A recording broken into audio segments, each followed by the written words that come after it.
আজি আমাৰ নিৰ্বাচনী সমিতিৰ বৈঠক অনুষ্ঠিত হ'ল।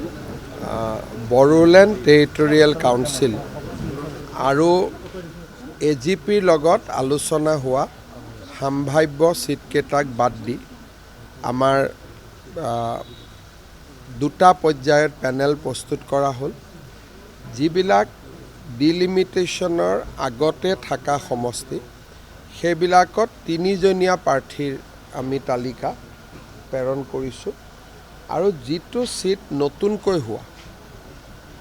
নতুনকৈ হোৱা পোষ্ট ডিলিমিটেশ্যন সেই চিটবিলাকত আমি 5জনকৈ প্ৰাৰ্থীৰ পেনেল প্ৰস্তুত কৰিছোঁ।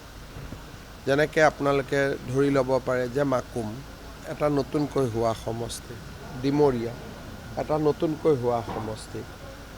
যিখিনি সমষ্টি নতুনকৈ হৈছে তাতে আমি 5জন প্ৰাৰ্থীৰ এটা পেনেল ঠিক কৰিছোঁ আৰু যি পুৰণা সমষ্টি তাতে আমি তিনিজনীয়া প্ৰাৰ্থীৰ তালিকা প্ৰস্তুত কৰিছোঁ।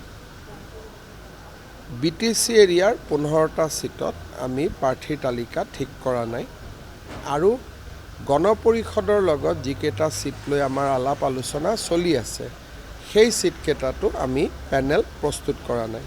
গতিকে লগভগ আমি এৰাউণ্ড 90 চিটৰ আমি প্ৰাৰ্থী তালিকা আজি প্ৰস্তুত কৰাৰ কামটো চূড়ান্ত হয়। অহাকালি গধূলি আমি দিল্লীলৈকে তালিকাখন পঠাই দিম। দিল্লীয়ে হয়তো গণ পৰিষদ আৰু BTCৰ যিটো আলোচনা সেইটো শেষ হোৱালৈকে অপেক্ষাও কৰিব পাৰে আৰু সেইকেইটা চিটক বাদ দি প্ৰথম এখন তালিকাও উলিয়াব পাৰে। কিন্তু তাৰ কাৰণে আমাৰ চেণ্ট্ৰেল ইলেকশ্যন কমিটিৰ মিটিং হ'ব আৰু আপোনালোকে গমো পাব যেতিয়া চেণ্ট্ৰেল ইলেকশ্যন কমিটিৰ মিটিং হয়